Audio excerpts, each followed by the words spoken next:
안녕하세요, 시청자 여러분. 더 메시지를 맡게 된 새소망교회 이병수 목사입니다.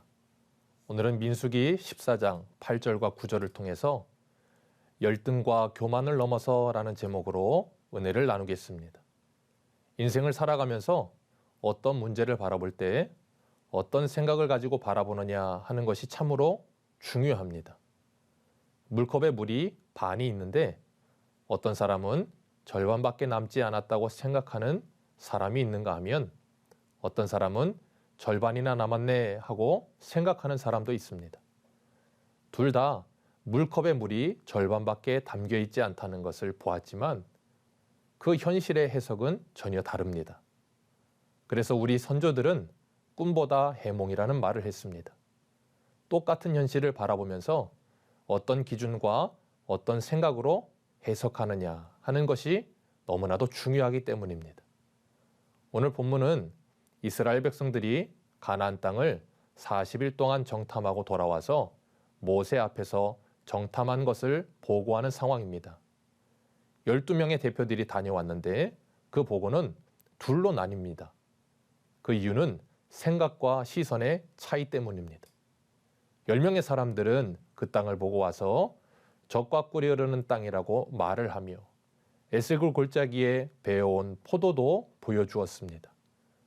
그렇게 좋은 땅이지만 문제는 그 땅에 거주하는 사람들은 강하고 성읍은 견고하고 아낙 자손은 거인이라고 말을 합니다.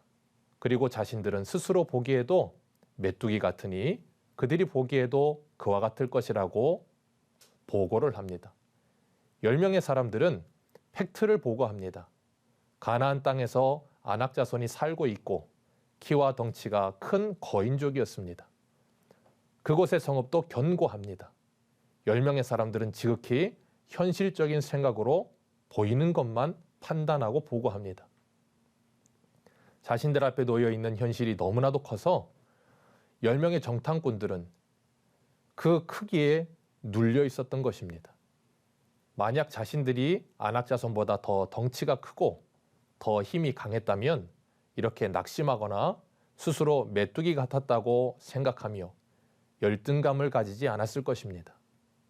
이들의 생각 속에는 크기의 논리가 고정되어 있었기 때문에 상황과 문제를 바라볼 때 하나님이 보이지 않는 자기 자신만 보이는 것입니다.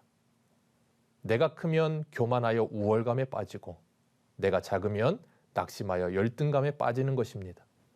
원래 우월감과 열등감은 하나입니다. 기준을 힘의 논리와 크고 작음으로 모든 것을 생각하며 나를 기준으로 생각하는 것입니다. 내가 크면 우월감에 빠지고 내가 작으면 열등감에 빠지는 것입니다. 그러다 보니 가나안 땅의 아낙 자손은 내 능력 밖이라고 생각하고 포기하고 애굽으로 돌아갈 생각을 합니다.